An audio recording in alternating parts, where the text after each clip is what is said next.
आप सभी का स्वागत है दोस्तों। आप सब कैसे हैं कमेंट बॉक्स में जरूर बताइएगा।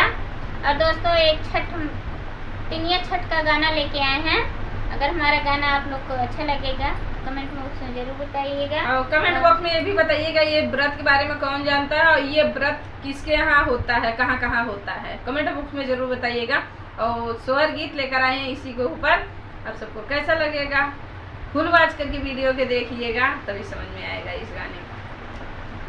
मचिया ने बैठल सासू बाहू आया रज कर बाहू आया रज कर हो सासू दरी दे तू चटकी चुनरिया सागर बापे जाले सागर बापे जाई बेहो सासू दरी दे तू चटकी चुनरिया सागर बापे जाई सागर बापे जाई तेहो सासू त बोलाहू ना पावे ननद हसी बोलै ननद हसी बोलाई हो भौजी तोहरे तो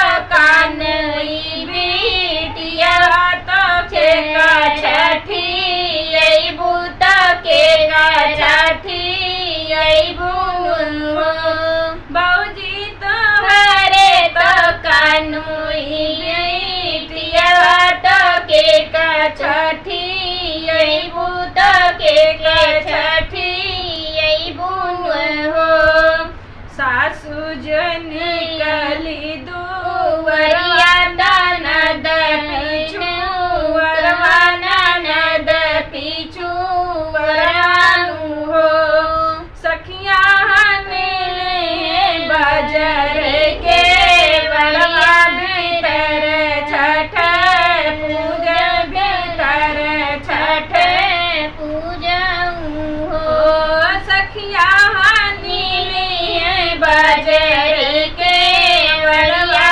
भीतर छठ पूजा भीतर छठ पूजाई हो हमें खोदली सागरवा तो भीतवा बनाए तो भीतवा बनाई न हो सखिया माटिया के बनाई पुतरवा तो मुँहा बांधो आवे तो कजरा लगावे तो कजरा लगावाई हो सखिया माटिया के बनाई पुतरवा तो मुँहा बांधो आवे कजरा लगावे कजरा लगावाई हो मुहवा धोवत के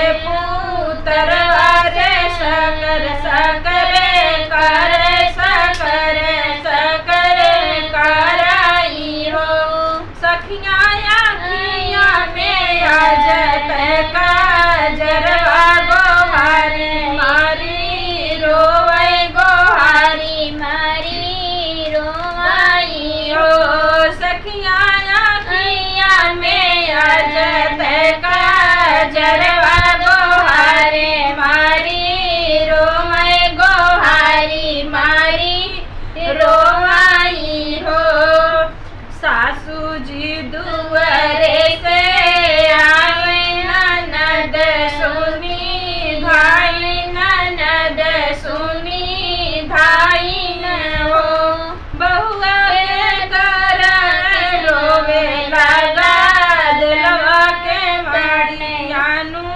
खोलो के मड़ियानु खोलाऊ हो बहुआ के रोवे लगा दिलवा के मड़ियानु खोलो के मड़ियानु खोलाऊ हो एक हाथ खोलनी के मड़वा दूसरे हाथे होरिला दूसरे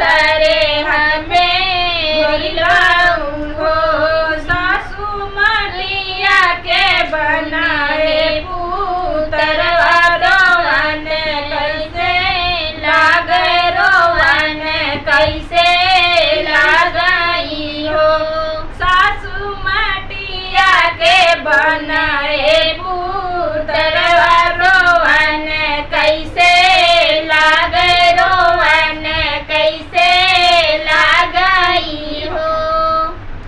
इतनी बचन सुनी सासु तपट न लूटावै तपट न लूटावई हो।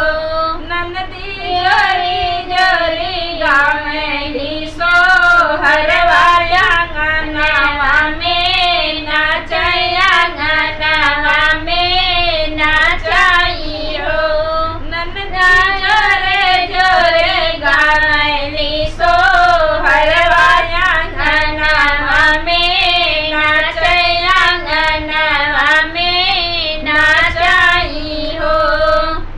हमारा स्वर गीत कैसा लगा कमेंट बॉक्स में जरूर बताइए। मिलते हैं नए गाने के साथ नेक्स्ट वीडियो में, तब तक के लिए धन्यवाद।